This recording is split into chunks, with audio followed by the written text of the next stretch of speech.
তো আজকে শুরু করে দিই আমার লাইভটা। সবাই আসুক, আস্তে আস্তে আমি স্টার্ট করি। তো আজকে 15ই আগস্ট সামনেই আসছে। তো সেজন্য প্রথমেই একটা স্বাধীনতা সংগ্রামীর একজনের ঘটনা বলবো। খুব অদ্ভুত লেগেছিল আমার শুনে ঘটনাটা। আর আরেকটা থাকবে ভৌতিক, অবশ্যই। ঠিক আছে? তো আমি আরে কোনো ব্যাপার না উর্মিদি, সব ঠিক আছে, চলে চলে। আমিও মাঝে মাঝে হয়ে ওঠে না, আমারও মাঝে মাঝে ওইরকমই হয়। কি করব, সব সময় তো কখনো শরীর সাথ দেয় না, কখনো মন সাথ দেয় না কারো, কখনো সময় সাথ দেয় না। তো এগুলো হয় টুকটাক, তাই না? তো চলে যাই ঘটনাটাতে। আমি মেদিনীপুরের মেয়ে। তো ঘটনাটা আমি শুনেছিলাম একজন, মানে আমারই পরিচিত, সে মেদিনীপুরেই থাকে, তার কাছ থেকে। মেদিনীপুর মানেই আমরা সবাই জানি যে ওটা মানে স্বাধীনতা সংগ্রামীদের একটা সময় আখড়া ছিল পুরো। আমরা বড় হয়েছি ওই সমস্ত গল্প শুনে শুনে।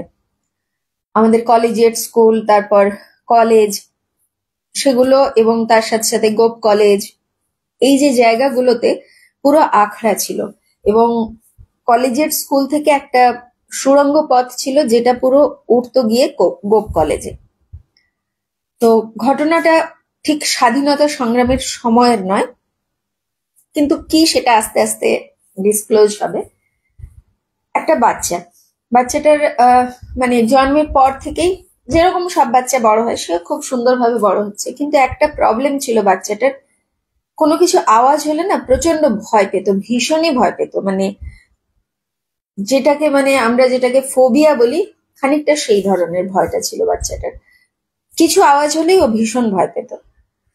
তোর বাবা মা মানে চেষ্টা করতো যাতে বাড়িতে কোনো আওয়াজ না হয়। ইভেন কেউ যদি খুব জোরে কথা বলে তাহলেও মানে ছোটবেলা থেকে বাচ্চাটা কেঁদে ফেলতো, একদম জোরে কেঁদে উঠতো। তো ঠিক আছে, অনেক বাচ্চাই তো এগুলো আওয়াজগুলো সহ্য করতে পারে না, অনেক বাচ্চা কেঁদেও ফেলে, ভয় পায়, কিছু বাচ্চা ভীতু হয়। কিন্তু যত বড় হতে থাকলো বাচ্চাটার এই প্রবলেমটা না আরো বাড়তে থাকলো। মানে ইভেন স্কুলেও যদি বা বাড়িতেও যদি কেউ কোনো কারণে বকা দিয়েছে, ছোট বাচ্চারা তো দুষ্টুমি করলে বকা খায়। Hello Vishalakshi, hello Sucharita, thank you সবাইকে। তো ছোট বাচ্চারা বকা খায়, কিন্তু ওর যেটা হতো, ওনা মানে বকা খেলে না একটা সিঁটিয়ে যেত, মানে কিরকম মানে কাঁপতে থাকতো ভীষণ একটা সেই, যেমন ওই যে বললাম ফোবিয়াটা আস্তে আস্তে ট্রমায় কনভার্ট হতে থাকলো, মানে ভীষণ ভাবে ভয় পেতে থাকলো। তোর বাবা মা ডাক্তার দেখালো, অনেক ডাক্তার দেখানো হলো, কনসালটেন্সি করা হলো, ধীরে ধীরে 8 বছর 9 বছর বাড়ছে বয়স, সাথে সাথে প্রবলেমটাও বেড়ে চলেছে। তোর দাদু বললো, এক কাজ কর না, তোরা ডাক্তার দেখাচ্ছিস, এক কাজ কর, মাঝে মাঝে ওকে না একটু কোথাও ঘুরতে নিয়ে যা। তো এমনিতে তো বাড়িতে যাওয়া আসাই করে সবাই, মানে এখন তো আর আগের মতো কেউ যায় মানে ঘুরতে বেরোয় না, তা তো না, ঘুরতে বেরোই সবাই। তো একবার হলো কি, মাঝে মাঝে ঘুরতেও নিয়ে যেত, এবং যতটা পারতো সবাই ওর সাথে পোলাইটলি ব্যবহার করার চেষ্টা করতো। এবং বাচ্চাটা ছিল খুব মানে একদম সব ভালো, মানে কি বলবো, কোনো দুষ্টুমি না, কোনো উল্টোপাল্টা কাজ না, এই ধরনের বাচ্চা দেখা যায় না সাধারণত। এবং নিজের মনে আপন মনে খেলা করতো। ভীষণ মিউজিক বাজানোর শখ ছিল, যে কোনো ধরনের মিউজিক। মানে ওর দাদু দেখতো যে কোনো হয়তো ওর দাদু গান শুনছে বা কোনো একটা মিউজিক শুনছে, ও তখন কিছুক্ষণ পরেই সেটা গুনগুন করে গাইতে থাকতো। মানে এই ট্যালেন্টটা ভীষণ ছিল বাচ্চাটার মধ্যে। তোর বাবা মা একবার বাবার এক বন্ধুর গ্রামের বাড়িতে গেছে। তো সেই গ্রামের বাড়িতে মেলা ছিল। এমনিতে মেদিনীপুর শহর তো টাউন, যেটাকে বলে স্মল টাউন, গ্রাম না। আর ওরা যে জায়গাটায় গেছে সেটা দেশের বাড়ি ছিল, ওর বাবার বন্ধুর দেশের বাড়ি। সেখানে হচ্ছে গ্রামের মেলাতে নিয়ে গেছে। হ্যালো গীতাদি, হ্যালো সুকল্যাণ, সবাইকে হ্যালো, শুভ সন্ধ্যা গীতাদি, শুভ সন্ধ্যা। তো গ্রামের মেলাতে নিয়ে গেছে। এবার গ্রামের মেলায় বাচ্চা যেভাবে সবাই আনন্দ করে, বিভিন্ন জিনিস রয়েছে, ঘুরে বেড়াচ্ছে বাবা মার হাত ধরে। হঠাৎ করে একজন লোক না বাঁশি বাজাচ্ছিল। তো যখন বাঁশি বাজিয়েছে, বাচ্চাটা না মাকে হাত ধরে টানছে, মা ওইদিকে চলো না, ওইদিকে চলো না। মা বলছে, কি আছে মা, চলো না ওই দিকটায় চলো। তো গিয়ে যে লোকটা বাঁশি বাজাচ্ছে, ওর মা তো জানতোই যে মিউজিক ভালোবাসে। হ্যালো তনুদি, সবাই এক এক করে আসছে, থ্যাংক ইউ আসার জন্য। তো ওর মা তো জানি মিউজিক ভালোবাসে, সেই জন্য ওর মা নিয়ে গেল ভদ্রলোকের কাছে। তো যে ভদ্রলোক বাঁশি বাজাচ্ছিলেন তিনি বয়স্ক ভদ্রলোক। এবার বাচ্চাটা না হাঁ করে, মানে সেই মুগ্ধ হয়ে বাঁশি শোনে না, সেইভাবে মুগ্ধ হয়ে বাঁশি শুনছে। তো সেই ভদ্রলোক খুব, মানে যেরকম হয় না বয়স্ক মানুষ বাচ্চাদের মাথায় চুলগুলো কিরকম নাড়িয়ে, কি বাবু ভালো লেগেছে, আরেকটা বাজাবো? বাচ্চাটা বলে হ্যাঁ দাদা বাজাও। যেই দাদা বলেছে না, ভদ্রলোক বলে, মানে একটা কানে খটকা লাগে না। সাধারণত আমরা বাঙালিরা কেউ দাদা বলি না বয়স্ক মানুষকে। হিন্দিতে দাদা বলে, দাদাজিকে দাদা বলে, কিন্তু আমরা কিন্তু সচরাচর দাদুই বলি। বাচ্চাটাও বাড়িতে ওর দাদুকে দাদু বলেই ডাকে। কিন্তু এখানে ভদ্রলোককে হঠাৎ করে ও দাদা বলল। হ্যাঁ দাদা আরেকটা শোনাও না, শোনাও না। এবং এমন ভাবে বললো যেন মনে হলো কতদিনের ওর চেনা। তো যেই বলেছে ভদ্রলোক খুব আনন্দের সাথে আবার একটা বাজালো। তখন বলে দাদা তোমার ওইটা মনে আছে? ওইটা? তাহলে কোনটা বলতো? আরে ওই যে সুরটা, বলে বাচ্চাটা না মানে ওই রিদমটা, পুরো সুরটা মানে মুখ দিয়ে পুরো শোনালো। যেই শুনিয়েছে না সেই ভদ্রলোক না, মানে ফট করে না একদম, মানে অন্য একটা, মানে কোথাও যেন হারিয়ে গেল। তখন বলছি বাবা তুই এই সুরটা কি করে জানলি? বলে আরে দাদা তুমি তো আমাকে রোজ শোনাতে, তোমার মনে নেই কিছু? যেই বলেছে না ভদ্রলোক না অবাক হয়ে গেছে। অবাক হয়ে গেছে কেন? আর আমি যে সময়ের ঘটনা বলছি এটা 1985, 80 থেকে 85 এই সময়টার মধ্যে। ওকে, মানে খুব রিসেন্টও না, আবার একদম ওই স্বাধীনতা সংগ্রামের সময়ও কিন্তু না ব্যাপারটা। তো এবার তখন এই এত এন্টারটেনমেন্ট কিন্তু ছিল না, এটা আমাদের মাথায় রাখতে হবে। আমরা সবাই জানি 80-85 দশকটা আমরা সবাই মোটামুটি পেরিয়ে এসেছি।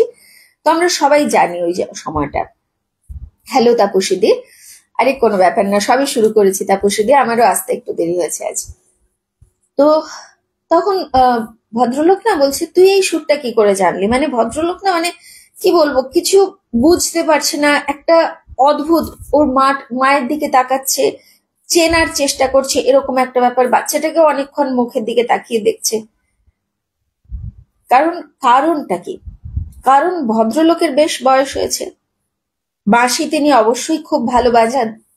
কিন্তু এই বাচ্চাটা জানলো কি করে যে ওই বাঁশির আওয়াজটা, মানে বাঁশির ওই সুরটা বাচ্চাটা কি করে জানলো? সেইটা ছিল ভদ্রলোকের কিউরিওসিটি।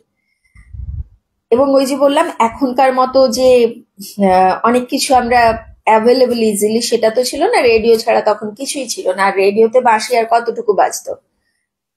এবং এমন ভাবে বলেছে যে দাদা তোমার মনে নেই সেই মাসে এটা তুমি আমাকে প্রায় শোনাতে, তোমার মনে পড়ছে না? একটা 9-10 বছরের বাচ্চা সে যদি এই কথাটা বলে, ওর মা না তখন, মা বাবাও অবাক হয়ে গেছে। তারপরে ভদ্রলোক না তখন ঝরঝর করে কেঁদে ফেলেছে। তখন ওর মা বাবা জিজ্ঞেস করছে আপনি কাঁদছেন কেন? তখন ভদ্রলোক বলছেন যে জানো মা, এই যে ও যে বললো না বাঁশির সুরটা, এই বাঁশির সুরটা আমি আর বাজাই না, এখন আর বাজাই না। বলে কেন? তখন বলল যে যে শুনতো সে চলে গেছে, আর সে চলে যাওয়ার সাথে সাথে তার ভীষণ প্রিয় সুর ছিল এটা। সে চলে যাওয়ার পর থেকে আমি আর কোনোদিন ওই সুর বাজাইনি। আর এই তোমার ছেলে কি করে জানলো এই সুরটা? তখন ওর মা বলছে, ওর একটা, মানে যেহেতু একটুখানি ফ্যামিলিয়ার হয়েছে এবং ভদ্রলোকও অবাক হয়ে গেছে, তখন ওর মা বলছে ও তো ছোটবেলা থেকে সুর খুব ভালোবাসে, যে কোনো সুর ও খুব ভালো তুলতে পারে, কিন্তু ওর একটা প্রবলেম, ও ভীষণ আওয়াজকে ভয় পায়। যে এই কথাটা বলেছে না, ভদ্রলোক একদম ঝরঝর করে বাচ্চাটাকে জড়িয়ে ধরে কাঁদছে। তখন ছেলেটা বলছে, ছেলেটার নাম নাম ধরে নিলাম অজয়, আমি এক্সাক্ট নামটা বলছি না, যে অজয়। অজয় তখন জড়িয়ে ধরে, দাদা তুমি কেঁদো না, এই দেখো আমি ফিরে এসেছি, দেখো না দাদা, দেখো তুমি, আমি ফিরে এসেছি, তো আমি ফিরে এসেছি বলে জড়িয়ে ধরেছে ওই বয়স্ক ভদ্রলোককে। তখন ওই ভদ্রলোক কান্নাকাটি হলো, যাই হোক। তারপরে ভদ্রলোক ঘটনা বলছেন যে এ হচ্ছে আমার নির্মাল্য, তার নাম, তার ভাইয়ের নাম ছিল নির্মাল্য। বলে তোমরা বিশ্বাস করবে কিনা জানি না, তবে এ আমার নির্মাল্য না হয়ে যায় না। কারণ আমার ভাই ছিল আমার চেয়ে ছোট, আর আমি বাঁশি বাজাতাম, ও বিভিন্ন ধরনের মানে বাদ্যযন্ত্র বাজাতো, এবং বাড়িতে আমাদের চর্চা ছিল গানের। কিন্তু ধীরে ধীরে ভাই যত বড় হতে থাকলো তত কি হলো, স্বাধীনতার সংগ্রামীদের মানে জন্য বলে আমিও কাজ করতাম, স্বাধীনতা সংগ্রামীদের জন্য আমিও কাজ করতাম, কিন্তু ভাই ভীষণ অ্যাক্টিভলি কাজ করতো। আমি যেটা লুকিয়ে করতাম, ভাইকে আমি অনেক সতর্ক করতাম, ভাই এরকম করিস না। বাবা মার আর বাবা মার যে ওরা যে সন্তান, বাবা মার অনেক দিন পরে ওরা দুই ভাই হয়েছিল, মানে অনেক বছর বিয়ের পরে, সেই জন্য বাবা মার খুব আদরের ছিল, কিন্তু বাবা মারও বয়স হয়েছিল। তো সেই জন্য যেহেতু ও বড় দাদা ছিল, ও সব সময় ভাইকে আগলে আগলে রাখতো। আর ও জানতো যে আমার বাবা মার বয়স হয়েছে, দায়িত্ব আমার। তো সেই জন্য ও খুব বেশি ভাবে ইনভলভ হতো না, কিন্তু ওর ভাই ধীরে ধীরে প্রচন্ড ভাবে ইনভলভ হয়ে গেছিল। আর ওর ভাই মানে কি বলবো, দাদার ন্যাওটা যেটাকে বলে না, দাদার সব কথা শুনতো, শুধু এই একটা কথাতে ও দাদার মানে কথা মানতো না। বলতো দাদা তুই মা বাবাকে দেখ, কোনো অসুবিধা নেই, আমার যদি প্রাণ যায় তুই তো রয়েছিস, মানে এই কথাটাও সব সময় বলতো। কি আর হবে, খুব বেশি হলে আমার প্রাণটা যাবে তাই তো, কিন্তু তুই তো রয়েছিস বাবা মাকে দেখার জন্য, এটাই আমার শান্তি, আর আমি জানি তুই দেখবি। তো আমাকে নিয়ে চিন্তা করিস না, স্বাধীনতার জন্য আমাকে লড়তেই হবে, আমি পারবো না। এবং ও কোথাও না কোথাও সাপোর্টও করতো ভাইকে। তো যত ওই গোপন চিঠিপত্র দেওয়া নেওয়া, তারপরে বিভিন্ন ধরনের ওই মানে তখনকার দিনে যে সমস্ত অত্যাচারী যারা, তাদের সমস্ত গোপন খবর রাখা, যে কোথায় যাচ্ছে কোথায় আসছে, সেই কাজগুলো করতো ওর ভাই। তারপর বোমাও বানাতো। তো এই করতে করতে, এবং স্কুলেও পড়তো, কলেজিয়েট স্কুল ছিল মেদিনীপুরে, তখন অনেক পুরনো স্কুল তো ওটা, তো ওখানে পড়াশোনাও করতো। এবং ক্ষুদিরামের যে বয়সী বাচ্চারা, ক্ষুদিরামের সাথেও ওর ভাই মানে একটু আগে পিছে পড়াশোনা করতো, মোটামুটি চিনতো একজন আরেকজনকে। আর ওই যে বললাম ওই সময়টা একদম মানে বিপ্লবের সময় সবার, তো সেই সময়টাতে প্রচন্ড ভাবে ইনভলভ হলো। তো এইভাবে চলতে চলতে চলছে, সবকিছুই ঠিক আছে চলছে, কিন্তু কি হয় মাঝে মাঝে কেউ বিট্রে করে যায় না। তো সেই বিট্রে করার ফলে একজন বিট্রে করলো টাকার লোভে অবশ্যই, এবং ওর ভাইকে ধরিয়ে দিল। তোর ভাই তো মানে বাড়িতে পুলিশ এলো, দাদা জানতে পারলো যে বাড়িতে ভাইকে মানে ধরার জন্য পুলিশ আসছে, তো দাদা না ভাইকে সরিয়ে দিয়েছিল, যে ভাই যেখানে হোক লুকিয়ে দিয়েছিল ভাইকে। কিন্তু পুলিশ তো ছাড়বার পাত্র নয়। আর এখনকার মতো যেরকম পপুলেশন গ্রামে, তখন তার অত পপুলেশন ছিল না, বা মেদিনীপুর শহরে অত বেশি লোক সংখ্যাও ছিল না, তো খোঁজাটা খুব ইজি হয়ে যেত। তো পুলিশ কি করেছিল, খুঁজেও পেয়ে গেছিল, এবং মানে ভাই দৌড়ে পালাচ্ছিল, সেই সময় পেছন থেকে গুলি করে। আর সেই গুলির মানে যে আওয়াজটা, এবং অনেকগুলো ফায়ার করে, ওর ভাই কোনো না কোনো ভাবে মানে বেঁচে যাচ্ছিল, ওই ডজ করতে করতে করতে করতে লাস্টে একটা গুলি লাগলো, ওর ভাই শেষ ওখানে অন দ্য স্পট।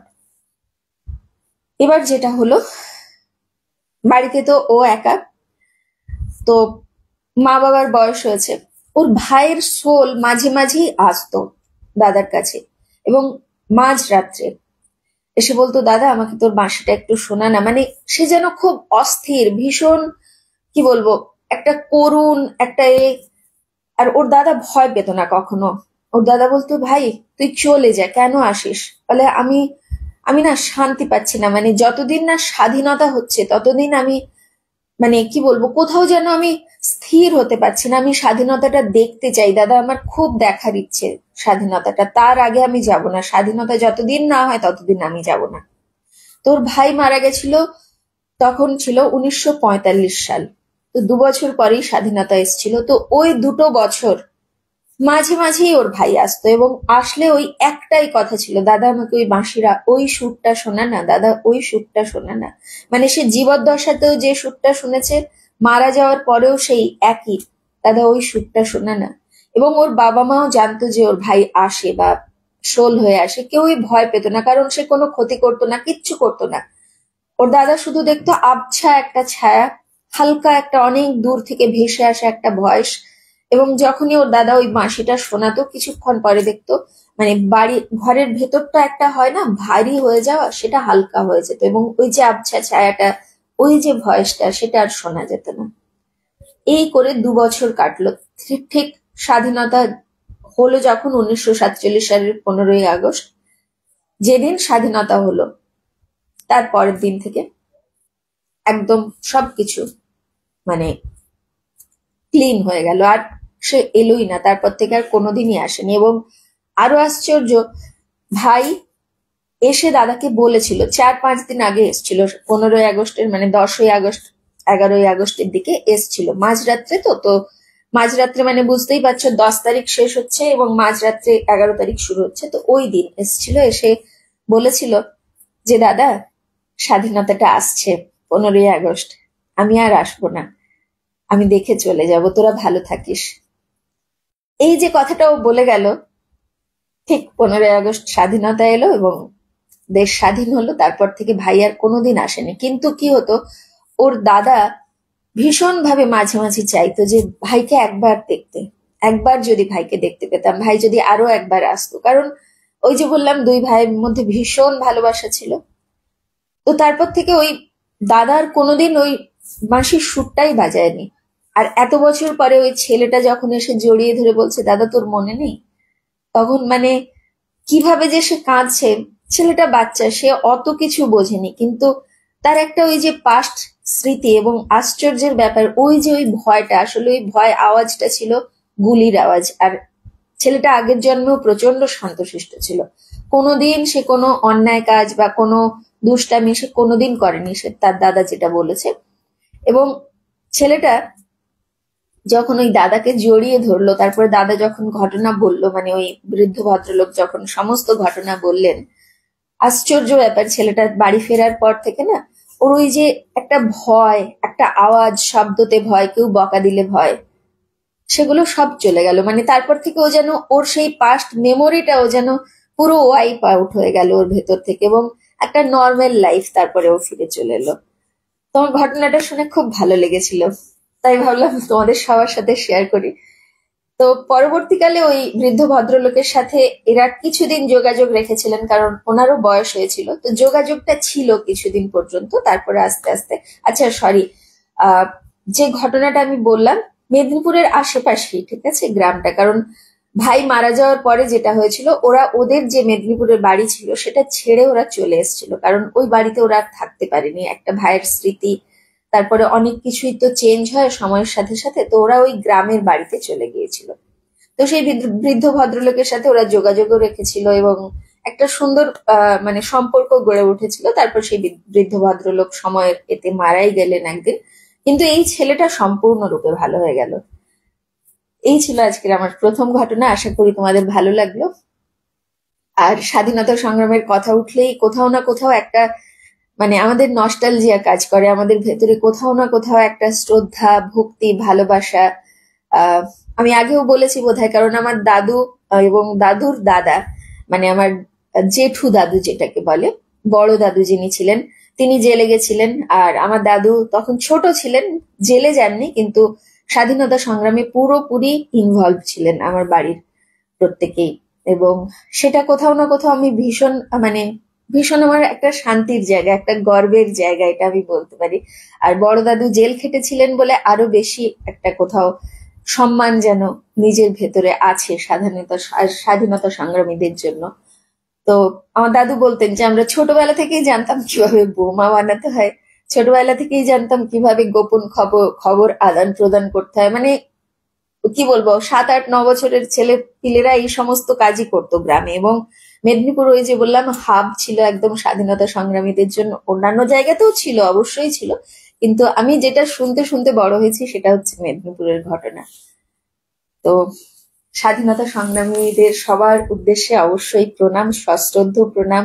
15ই আগস্ট শুধু না, আমরা যেন আমাদের প্রতিদিন যে যারা আমাদের দেশের জন্য প্রাণ দিয়েছেন, আমরা যেন সেই স্বাধীনতাটা প্রতিদিন সেলিব্রেট করতে পারি। আমরা সবাই যেন নিজেদের ভেতরে স্বাধীনতাটা অনুভব করি, বাইরে থেকে না, ভেতর থেকে।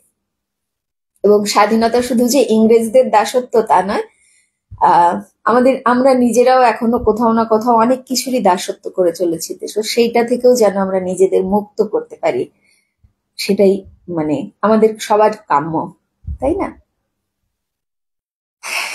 থ্যাংক ইউ উর্মিদি, থ্যাংক ইউ তনুদি। আমি স্বাধীনতা সংগ্রামীদের কথা বললে না আমার ভীষণ মানে ভেতর থেকে একটা অন্যরকম একটা যেন অন্য একটা জগতে পৌঁছে যায়। যাক, তোমাদের ভালো লেগেছে, থ্যাংক ইউ বিশা, থ্যাংক ইউ সবাইকে, থ্যাংক ইউ, সবাই বলছে ভালো। থ্যাংক ইউ সবাইকে। আহ, হ্যাঁ, ৮০-৮৫ সালের মধ্যে গো উর্মিদি, তখন আমি ছোট। আমার মানে আমি শুনেছিলাম এটা, ওই যে বললাম পরবর্তীকালে বাবার অফিসের একজন স্টাফ তিনি বাবাকে বলেছিলেন এবং বাবা আমাকে আমাকে পরে শুনিয়েছিলেন। এবং সেই ঘটনাটাই কিছুদিন আগে আবার এই ঘটনাটাই আরো একজন আমাকে শোনালেন, সেই জন্য আবার মানে মনে পড়ে গেল আবার করে, সেই ছোটবেলায় বাবার কাছে শুনেছিলাম, তারপরে আবার করে মনে পড়লো, তাই ভাবলাম আজ তোমাদের সাথে শেয়ার করি।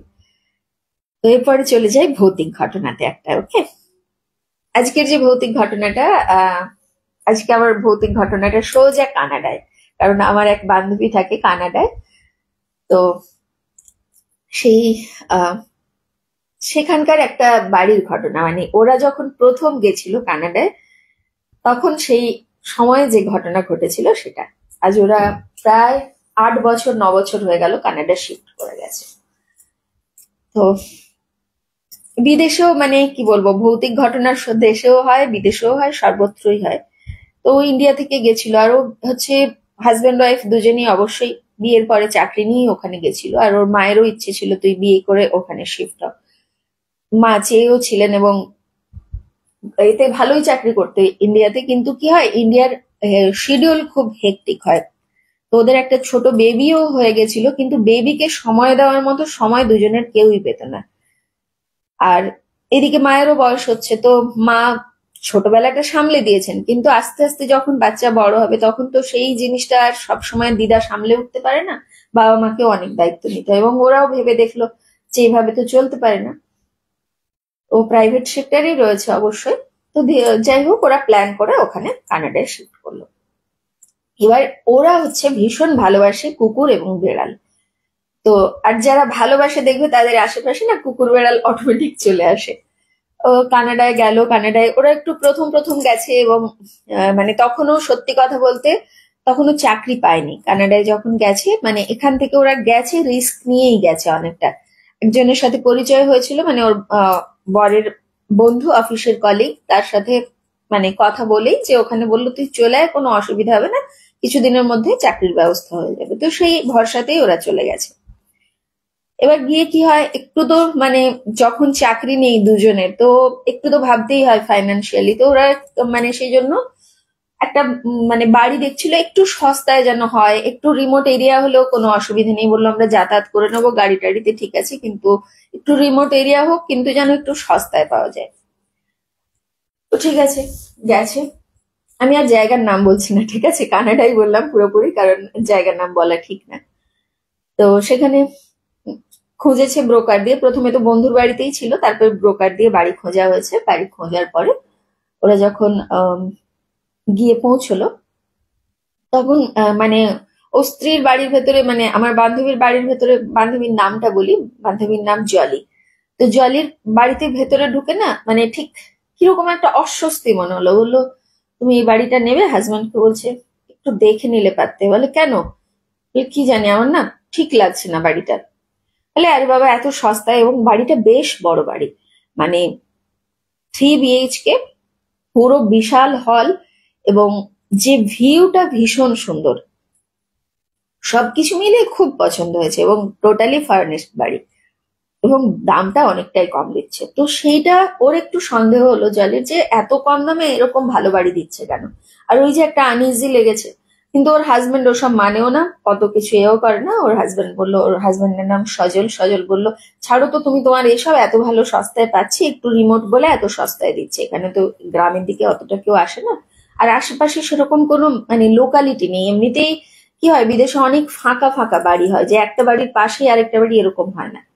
তো ডুপ্লেক্স ছিল, আর নিচটা বিশাল বড় একটা মানে বেডরুম আর হল ছিল, আর ওপরে দুটো বেডরুম, আর ছোট মানে হলের সাইজটা ছোট ছিল, যাই হোক এরকম ছিল সেটআপটা।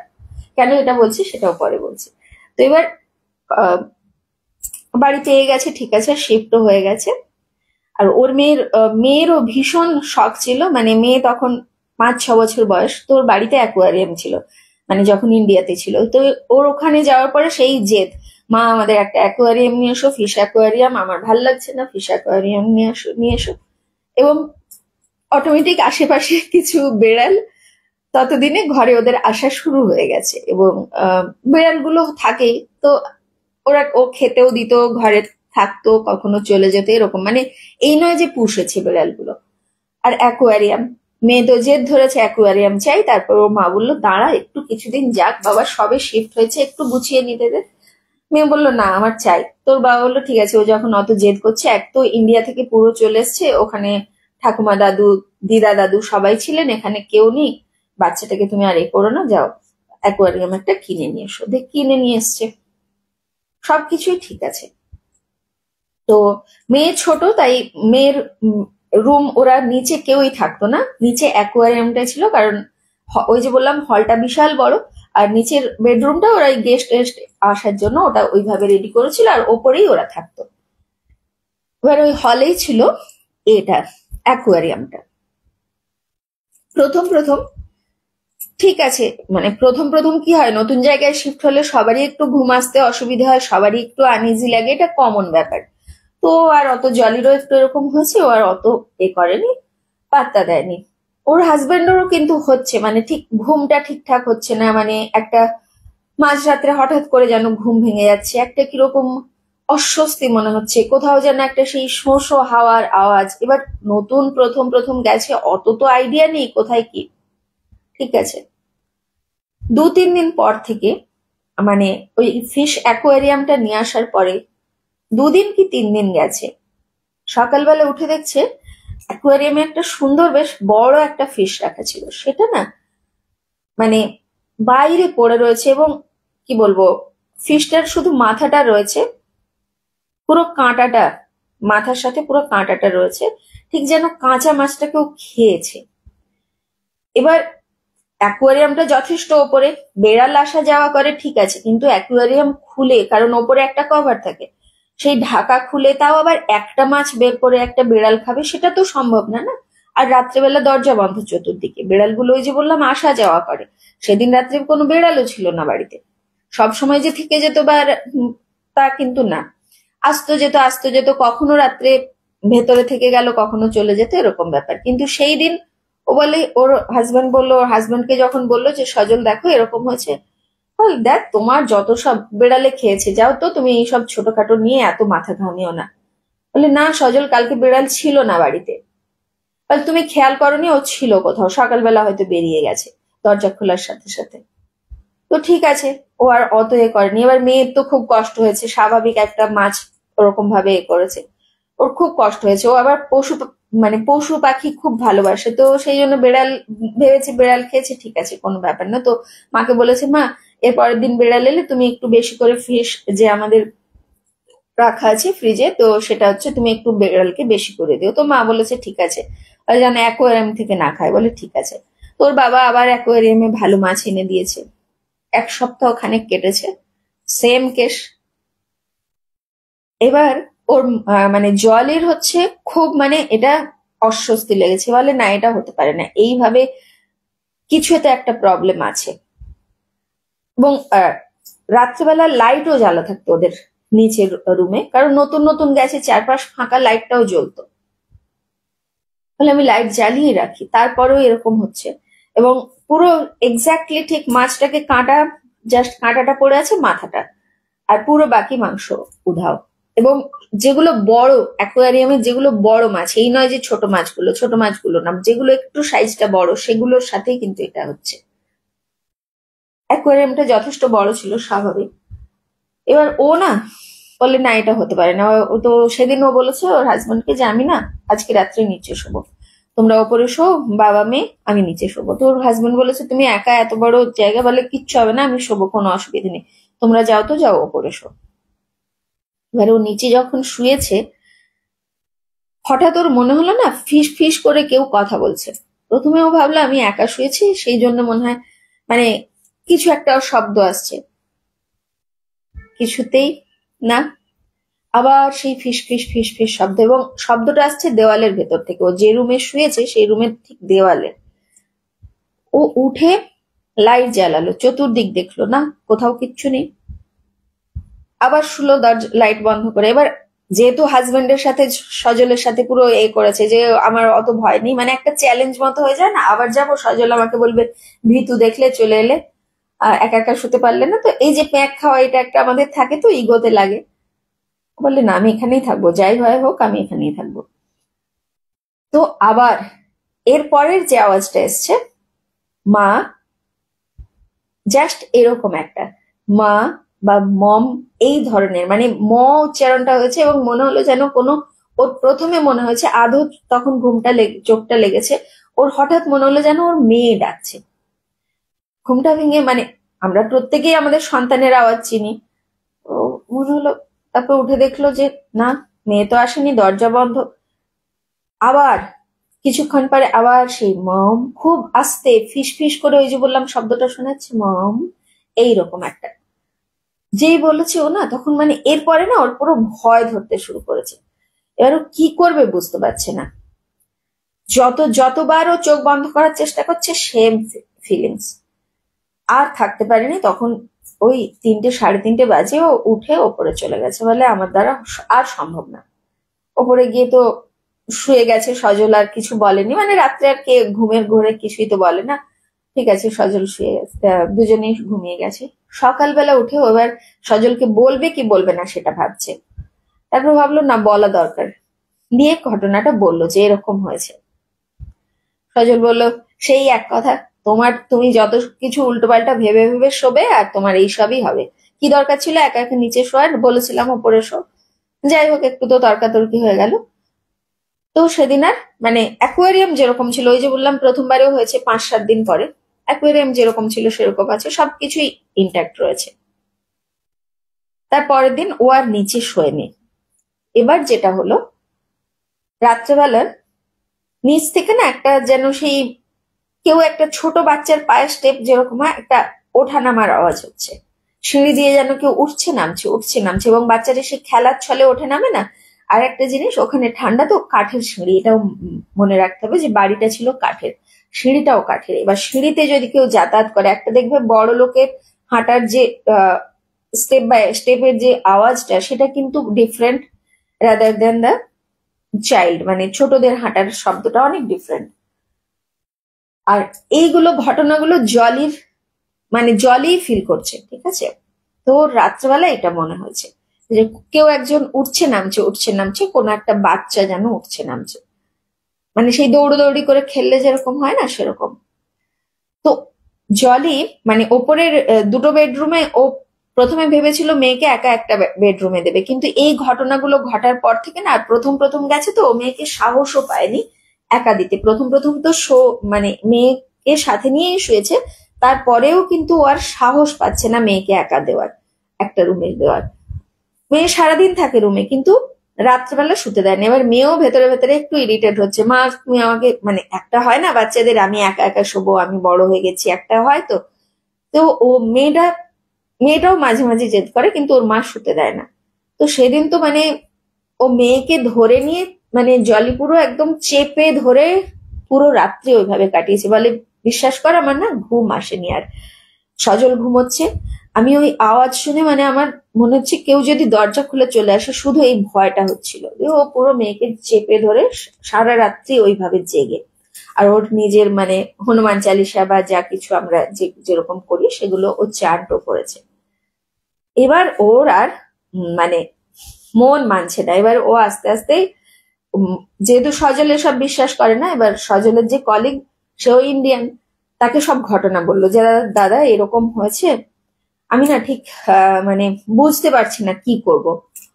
তখন ও মানে সজলের যে কলিগ ছিল সে বলল, দেখো তোমরা তো নতুন এসছো বাড়িতে, তোমরা কি বাড়িতে পুজো টুজো করেছিলে? বলে না, ভাড়া বাড়িতে এসে কে আর পুজো করে, সেই তনুদি যেরকম সেদিন একদিন ঘটনা বলছিল না, তো অ্যাকচুয়ালি তাই, ভাড়া বাড়িতে আমরাও যখন থেকেছি আমরাও কেউ পুজো টুজো করিনি, মানে আমরাও কোনোদিন করিনি। আমার বড় তাই, কেন ভাড়া বাড়িতে পুজো করতে হবে, আর ভাবতেও পারি না, যতক্ষণ না নিজের বাড়ি হয় আমরা কেউই পুজো করি না সেভাবে। তখন বলে, এক কাজ করো তুমি, আমি একজন পণ্ডিতজিকে জানি ইন্ডিয়ান, তো তুমি তাকে দিয়ে একটা পুজো করিয়ে নাও বাড়িতে। তো বললো ঠিক আছে, কিন্তু সজল তো মানবে না। বলে ঠিক আছে, সজলকে মানানোর দায়িত্ব আমার, তুমি ছেড়ে দাও আমার উপর, পুজো করিয়ে দাও। তো ঠিক আছে, দিনক্ষণ দেখে পুজো হলো। এবার যেটা হলো, যেদিন পুজো হচ্ছে হবনের আগুনটা বারবার নিভছে, এবং যে পণ্ডিতজি পুজো করছেন বলছে, দেখো মা, তিনি একটু বয়স্ক, একটা কথা বলি, এই ঘরটা না আমার ঠিক লাগছে না, তোমরা রয়েছো ঠিকই, পুজো করাচ্ছ ঠিকই, কিন্তু এই যে বারবার হবনের আগুনটা নিভে যাচ্ছে, এটা শুভ লক্ষণ না। তো তুমি একটু অন্য কাউকে দেখাও বাড়িটা, বা কিছু একটু করো, কিছু একটু মানে ইস্যু আছে, কিছু একটু প্রবলেম আছে আমার যেটা মনে হচ্ছে। তো এইটা বলাতে না ওর আরো খুঁত খুঁত ধরে গেছে।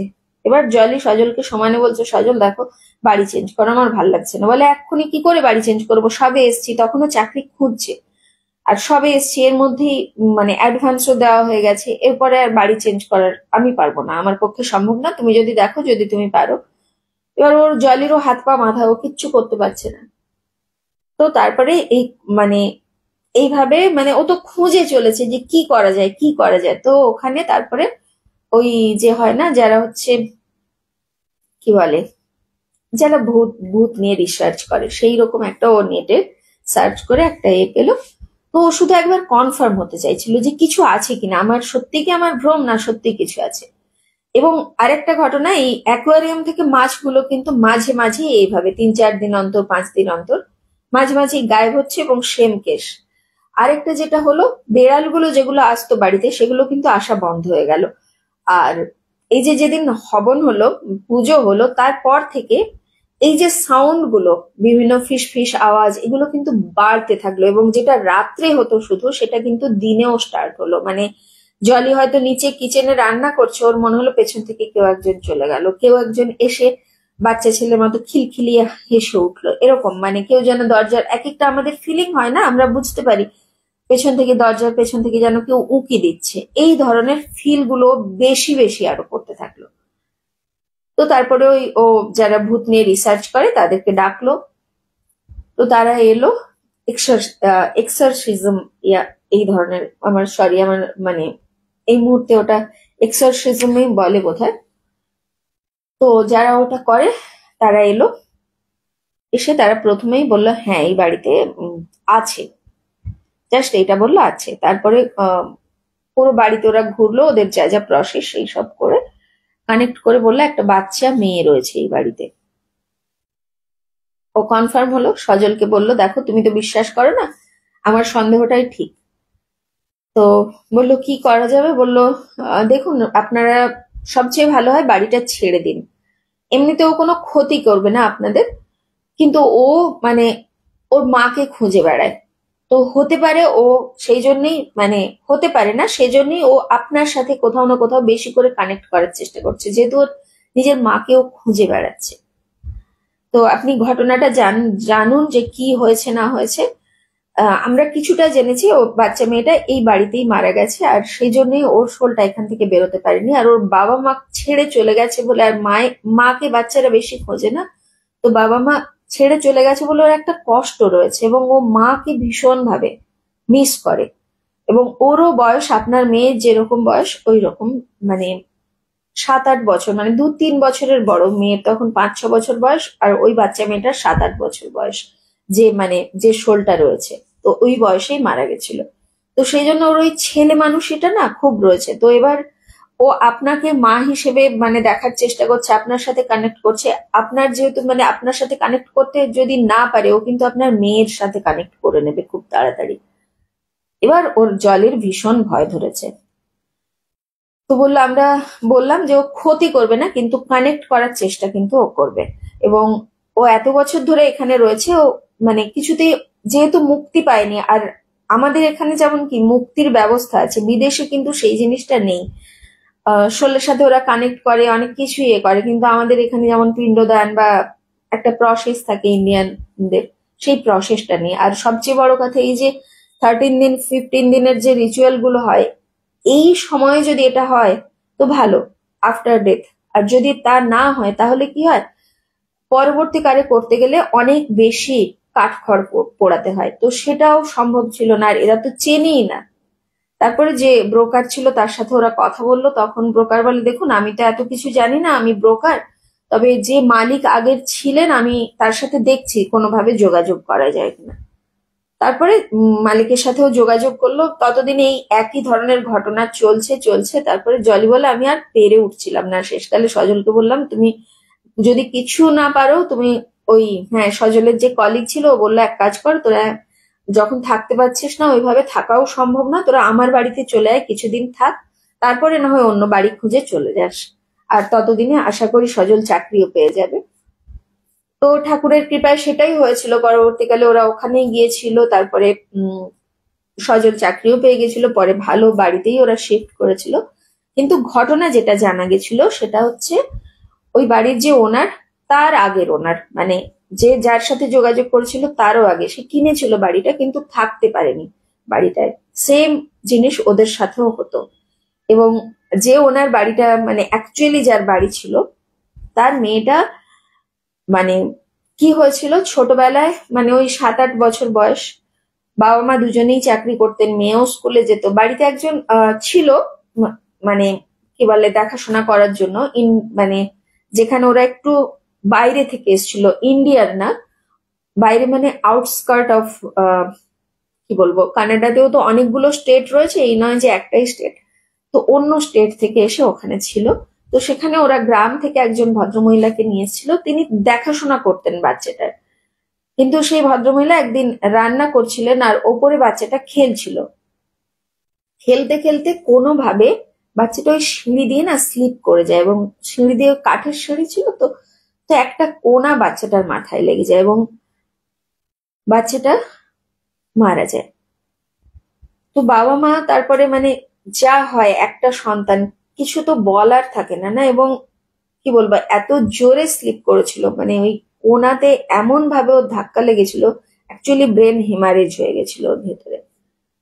আর ভেবেছিল প্রথমে ওরা অজ্ঞান হয়ে গেছে, তো হসপিটালে নিয়ে যাওয়ার পরে ডাক্তার বলল যে না, ওর ভেতরে ব্রেন হেমারেজ হয়েছে, প্রচুর পরিমাণে ব্লিডিং হয়ে গেছে, তো সম্ভবই না। তো কিছুক্ষণ বেঁচে ছিল, 3-4 ঘন্টা, তারপরে মারা যায়।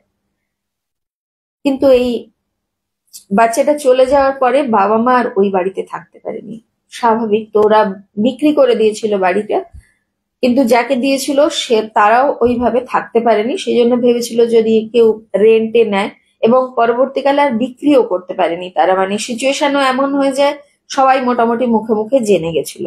তো রেন্টে কি হতো, যারা বাইরে থেকে আসতো তারা তো আর অত খোঁজ খবর নিয়ে আসতো না, একটু সস্তায় পেলে সবাই থাকতে চায়, তো ওই রকম লোকজনকেই রেন্টে দেওয়া হতো, কিন্তু কেউই ম্যাক্সিমাম 1 থেকে 2 মাস, তারপরে আর কেউ থাকতে পারতো না। কিন্তু এটাও ঠিক, কোনোদিন কারো কোনো ক্ষতি হয়নি, বাচ্চাটা কারো কোনো ক্ষতি করেনি, কিন্তু এই টুকটাক ঘটনাগুলো ঘটতো।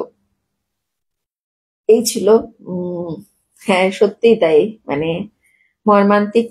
গীতাদি ঠিকই বলেছো, হ্যাঁ এক্সরসিজম, হ্যাঁ উর্মিদি, থ্যাংক ইউ থ্যাংক ইউ। আমি একটু কনফিউজ হয়ে গেছিলাম। তো এইটা ছিল আমার আজকের দ্বিতীয় ঘটনা। ঘটনাটা খুব প্যাথেটিক, কষ্ট হয়েছিল শুনে। আর জলি বলেও ছিল, বলে পরবর্তীকালে মানে এখনো পর্যন্ত আমি না ওই শোলটার জন্য প্রে করি যে ঠাকুর তুমি ওকে মুক্তি দিয়ে দাও। তো স্বাভাবিক, যেদিন আমি শুনেছিলাম সেদিন আমারও মনে হয়েছিল যে তাই, বাচ্চাটা ওর শোলটা যেন মুক্তি পায়, এইভাবে যেন কষ্ট না পায়, ও যেন আর মাকে না খুঁজে বেড়ায়। হ্যাঁ একটা কথা আমি মিস করে গেছি, জলি একটা কথা বলেছিল, মানে are you my new mother, এই কথাটা না ওরা যেদিন মানে গোছাচ্ছে বাড়ি, মানে চলে যাবে ওই কলিগের বাড়িতে, তার আগের দিন রাত্রেই ও শুনেছিল এই কথাটা, are you my new mother, এই যে আর ইউ মাই নিউ মম, এই আস্তে আস্তে এই যে কথাটা না বলে, আমার না আজও কানে বাজে ইন্দ্রাণী। আমি না মানে এত কষ্ট হয়েছিল বাড়িতে ছেড়ে আসতে, কোথাও না কোথাও না যেন বাচ্চাটার সাথে আমার একটা টান এসে গেছিল, মাকে খুঁজছে তো ছোট বাচ্চা, কিন্তু থাকতে তো পারা যায় না না, আমরা যতই মানে আমাদের ভেতরের মমতা আসুক, আমরা কি আর থাকতে পারি? তাহলে আমারও মেয়ে, ছোট মেয়ে, তাকে নিয়ে তো আর থাকা যায় না, কিন্তু কোথাও না কোথাও মেয়েটার উপর ভীষণ কষ্ট হয়েছিল। তো শুনে সত্যি এগুলো কষ্ট হয়, সবাই ভালো থাক, তাই না? ঠিক তাই উর্মিদি, কম ভাড়া হলেই সন্দেহ। হম, থ্যাংক ইউ গীতাদি মন দিয়ে শোনার জন্য। তো এই ছিল আমার আজকের দুটো ঘটনা, আশা করি তোমাদের ভালো লাগলো। তোমরা সবাই ভালো থেকো, সুস্থ থেকো। আমি একটুখানি পড়ে নি, তাপসীদি লিখেছে, আহ আমার না এই স্ক্রল করতে গেলে না আমি পুরো গুলিয়ে ফেলি, একদম গড়বড় হয়ে যায় সত্যি কথা। এই গল্পটা বলে আমারও নিজের না খুব ভারী ভারী লাগছে নিজেকে, মানে ভীষণ ভেতরে একটা কষ্ট হচ্ছে, সেটাই কথা। আচ্ছা, হ্যাঁ উর্মিদি, হ্যাঁ ঠিক, ঠিকই তাই, তুমিও একবার বলেছিলে যে চেন্নাইয়ের বাড়ির এরকম একটা ঘটনা। কষ্ট লাগে এইসব ঘটনাগুলো শুনলে, না সত্যিই কষ্ট লাগে। তো আজ আর এ করছি না, লাইভ আমি আজ এখানেই শেষ করছি। আশা করি তোমাদেরকেও আমি খুব তাড়াতাড়ি পাবো, উর্মিদি, গীতাদি, তারপরে আমাদের তনুদি, সবাই তোমরাও এসো লাইভে। আর বিশা তো পুজো নিয়ে ব্যস্ত, আর সবাই আশা করি পুজো নিয়ে ব্যস্ত হয়ে যাবে, কারণ সেপ্টেম্বরই এবছর পুজো। আর পরপর তো চলবে, এরপরে জন্মাষ্টমী, তারপরে রাখি, রাখি আছে, হ্যাঁ রাখির পরে জন্মাষ্টমী, তারপরে গণেশ চতুর্থী, তারপরে পুজো। তো সবকিছু মিলিয়ে পরপর চলবে। তো এবছর বৃষ্টির যা পরিস্থিতি দেখছি ওয়েস্ট বেঙ্গলে বিশেষ করে, তো পুজোটা আশা করি সবার ভালো কাটবে। এখন থেকে পুজোর প্রিপারেশনটা সবারই মনের মধ্যে চলছে, আশা করি শুরু হয়ে গেছে পুজোর প্রিপারেশন। হ্যাঁ উর্মিদি, তুমি তাড়াতাড়ি এসো, ঠিক আছে? অনেক দিন তোমাকে দেখিনি, তুমি এলে খুব ভাল লাগে। তোমরা এত সুন্দর করে ঘটনাগুলো বলো, সত্যি কথা। চলো, ভালো থেকো সবাই, শুভরাত্রি সবাইকে। আমাদের ইউটিউবের দর্শকদের জন্য প্রথমেই থ্যাংক ইউ, আগে থেকেই থ্যাংক ইউ দিয়ে রাখছি। আর এখন যারা দেখলে, ভবিষ্যতে যারা দেখবে ফেসবুকে, তাদের প্রত্যেককে থ্যাংক ইউ। তোমরাও নিজেদের গল্প নিয়ে এসো, বারবার আমরা বলি তোমরা গল্প লেখো, আমাদেরকে শোনাও, এসে পার্টিসিপেট করো, মোটামুটি নিজেদের মনটা খুলে একটুখানি উজাড় করে আমাদের সাথে কানেক্ট করো, সবার সাথে, অ্যাকচুয়ালি সবার সাথেই। আর লাইভ, সরি, সাবস্ক্রাইব করো আমাদের চ্যানেলটাকে ইউটিউবে গিয়ে, এবং বন্ধুদের সাথে শেয়ারও করো, কমেন্টও করো। কি কি আরো কি কি ধরনের শুনতে চাও, বা কোনো ভুল থাকলে, আমাদের ত্রুটি থাকলে, সেগুলো কিন্তু অবশ্যই জানিও, ঠিক আছে? চলো, ভালো থেকো সবাইকে, শুভরাত্রি।